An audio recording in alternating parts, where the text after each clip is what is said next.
463.824% of 50,000 అని ఎంత అని అంటున్నారు.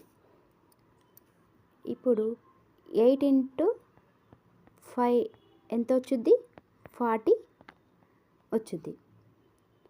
ఈ 5 ఇచ్చిండు కాబట్టి ఈ 8లో ఆఫ్ చేస్తే 4 పక్కన 0 పెట్టేసుకుంటే 40. కాబట్టి మనకి ఇక్కడ 5 ఇచ్చిండు క్వశ్చన్లో. ఈ జీరోలు ఎన్నున్నా పక్కన పెట్టేసేయండి. 5 ఇచ్చిండు కాబట్టి ఈ 12లో ఆఫ్ చేయండి. ఆఫ్ చేస్తే ఎంత? 12 వచ్చుద్ది. ఇక్కడ 12 ఉంది, ఇక్కడ 12 ఉంది, ఇక్కడ 12 ఉంది, ఇక్కడ 24 ఉంది. ఇది రాంగ్. ఇప్పుడు 8 ఉంది. ఈ 8ని మాత్రం ఆఫ్ తీసుకోవద్దండి. ఈ 38 మాత్రమే తీసుకోండి. ఈ 38లో ఆఫ్ చేస్తే 19 వచ్చుద్ది. కాబట్టి ఆన్సర్ సెకండ్ అవుతుంది. నచ్చిందా ట్రిక్? నచ్చితే లైక్ చేయండి, షేర్ చేయండి, సబ్స్క్రైబ్ చేయండి. మరిన్ని వీడియోల కోసం కామెంట్ చేయండి.